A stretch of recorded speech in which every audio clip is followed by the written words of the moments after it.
here what I figured out is that maybe, post event is also important, because I was like, oh my god, event is over, abhi next ke liye sochte hain.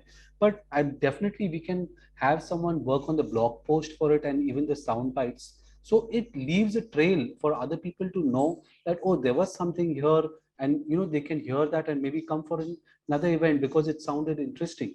Suggestion for everyone and myself is to look for ideas outside your sector, and take inspiration from places which have no connection to your event, and then probably something creative can happen. So yeah, that's it about our learnings from communityhood. I really feel that we are still very early in terms of what we do in terms of planning the events, and we can do a lot more, and that's what we would like to learn from all of you today. And to do that, we are going to create 4 roundtables that will be split between and led by 8 volunteers at Communityhood. These 8 volunteers are Jeshri, who is part of the growth team at Apna and also an independent community consultant for few other community builders. Then Nirav, he is founder of Brandfluencers community, and he has also recently launched his own school of solopreneurs. Govardhan, he is founder of Niche Marketers community and #Mag. He's also an independent community builder, community consultant. Pratiksha Kedia, she is founder of 3 communities, primarily on Facebook, and she has more than 1.5 lakh members in those communities, and those communities are primarily built around parenting. And then there is Vineet. Vineet is a Facebook certified CM and has been consulting a lot of brands around community building. Manohar is a community manager at Mensa, and he is also founder of this very interesting format that he has built, and the initiative is called 90ml Talks. Then there is Priya. Priya is a community builder at Springworks, and she also runs an independent community around podcasting. Then there is Saurav. Saurav is leading community at Learn for Cause. So the whole idea is like you plan the event, have 3 week of buffer to reach out to the correct target audience. And before the event, make sure that the questions are already known to them, that what sort of conversation would be driven on the main day. But if a lot of folks are not able to attend, make sure that the recording, the sound bites, those are used for future communication on the social media platform. And if the panel discussion or the fireside chat is a recurring event, which is a monthly or a quarterly event, then over a period of time, this asset builds up the momentum so that it drives the audience. Additionally, we do events for the fact that the community members come together and they go through a certain experience. All right, so that is the first and foremost understanding that why are we doing it. The whole why behind the event is what we discussed. So we did not get into nitty-gritties, but yeah, pre-event planning, main event, and the poster. So that was the broad discussion which we had on our table. Veed, I would love to see, even if there are 5 steps that you feel, and just from your own perspective as well, from like, what do you think are some of the steps that people should do while organizing a panel discussion? So I would say 2 things.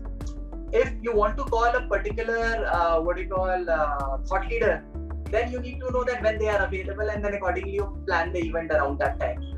Or you know that this is the time and space when you are going to do the event, and then you start reaching out to multiple panel members. So even if few of them decline, you know that you have a backup, and those who have confirmed, that becomes the base to build in the momentum, the social media momentum, to get folks for the main event. Got it. So create a base or a list of potential panelists. Yeah. Reach out to them. And then once they have said yes, use their use their face as a social media creators, and then you start marketing the event. So you have a 3 to 4 week lead time before the main panel discussion or a fireside chat to build that momentum for folks to come in. And if it is a recurring activity, so once you have done 2, 3, the older ones becomes the asset to generate euphoria for the next. Anyone from Nirav's table or Vineet's table, did you guys I did like make a small checklist sort of thing. I'm not sure if it's up to the mark, but that's fine, Jayashree. We just want to show the direction to people. It's these things take days, to really make something very, very refined. But at least if you can, like, do you want to share your screen and show the checklist? yeah, I don't mind. Just allow me a second.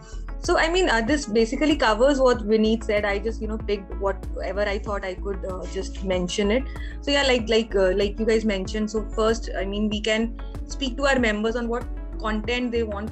So that way we can probably decide on the topic. And once the topic is decided, then probably we can have a curated list of panelists who we could probably invite.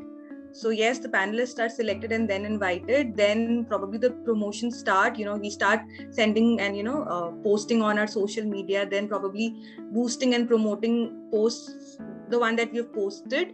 Then probably we are going to receive registrations, and then once we've received the registration. So now that things have shifted online, if it were online, according to the registration, we can select our venue. Then on the event day, we can have a small dry run wherein, we check for the infrastructure, the equipments, whether or not it's working. Yes, we also have an MC who's moderating the session.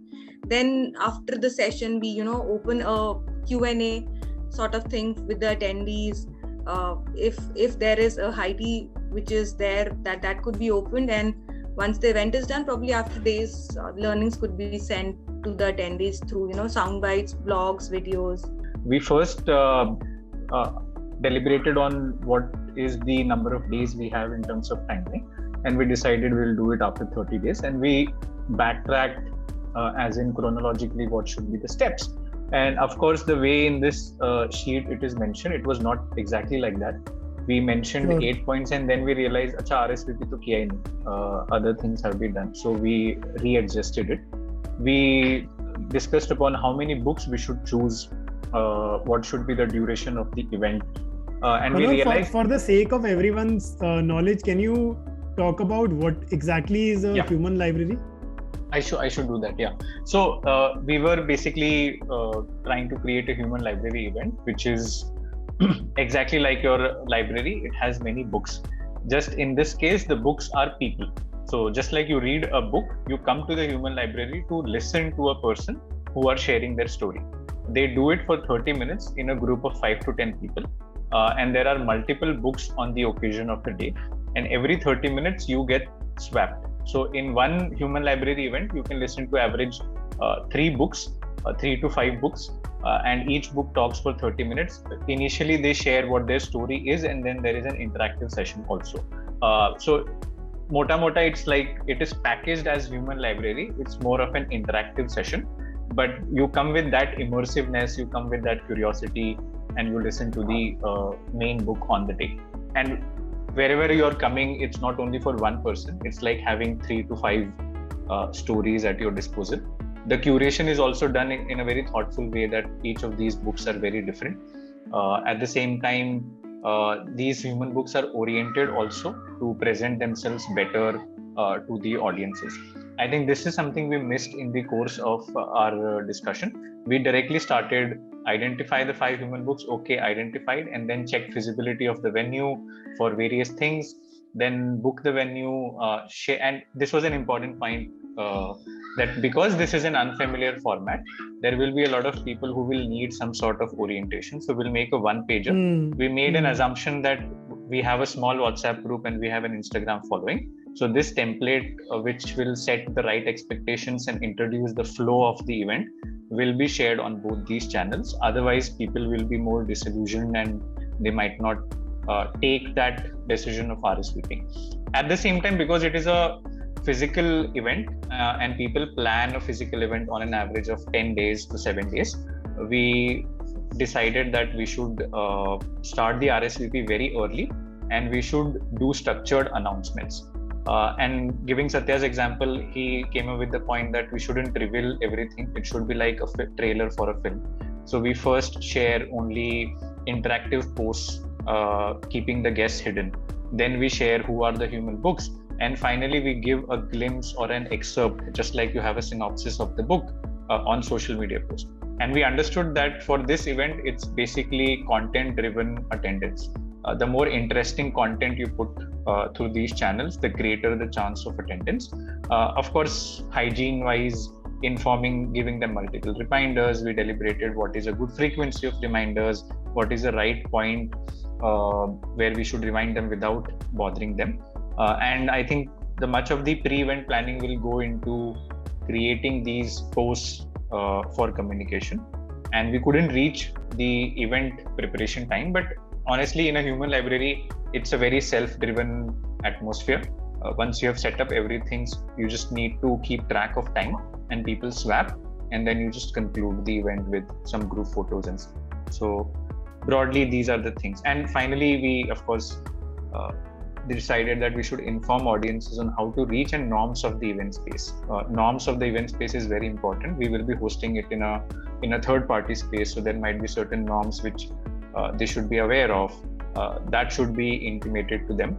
And how to experience human library better, that should also be something that should be informed. Sure. And we should do it on the first day and the 0th day so that they don't forget about it. The idea was to show you the value of putting things down in a checklist. Once you start doing it, it makes the work much more organized. And then you need to identify the timeline, then you need to identify the responsible people, and then it's only about execution. So my sense is execution is relatively easier part if this is done in the right way. Not taking anything away from the people who are executing, but I feel this aligns everyone in the team. And I see, a lot of times, even like if we are individual people who are like, if you're doing an event as an individual, this really helps you to navigate in terms of timelines, because okay, even if there are, let's say, lesser registrations, you still have to move on to the next step because that next step has to be done. So Vikas, you had raised your hand first. Would love to hear your thoughts as well. Thanks, Nipun. Manohar, I'll be very short. My key takeaway here, actually, also something very similar to what Anupam ji had just said, is that when you broke it down, because I have daily events, it gets a little bit too tiring for me, and there's a lot of things that a couple of us do together. So we concentrate on the planning, marketing, and conducting the event and having it. But once the event is over, then we forget about it and then we move on to the next event. Here, what I figured out is that maybe post-event is also important, because I was like, oh my god, event is over, abhi next ke liye sochte hain. But definitely we can have someone work on the blog post for it and even the sound bites. So it leaves a trail for other people to know that, oh, there was something here, and they can hear that and maybe come for another event because it sounded interesting. So that is something which I'm definitely going to do. Thanks guys, thank you so much. Thanks Vikas for sharing that. Yeah, Manohar. Yeah, I just thought of dropping a realization that I recently had. I think when we think of events and learning how to do better, we have a very vertical ladder approach, that I will look at Google probably if I'm in that sector, or I will look at my industry leader for inspiration or what different they are doing. And just randomly 3 days ago, I was watching Coffee with Karan. And I felt like कि ये relevant है, मतलब as much as we might denounce or just trivialize these things, massy things have some sort of thoughtfulness. So that gesture of every guest signing a cup at the end is a gesture you can translate in your own event. And if you try to observe the segments, why does he pair two people? Why do they have props around? So a lot of those insights. So I think my suggestion for everyone and myself is to look for ideas outside your sector and take inspiration from places which have no connection to your event, and then probably something creative can happen. I think the best part is if you maintain like these documentations of checklist, the moment you have an idea, you can actually put it as a checklist item in any of the formats where you feel it is relevant. So it just becomes instantly actionable, right? Like a lot of times we think, acha ye bhi karenge, but then we forget ki acha ye socha tha ye kab karna hai. But if you have a checklist, you can instantly put it as an item. Thank you so much for coming, and see you in the next event.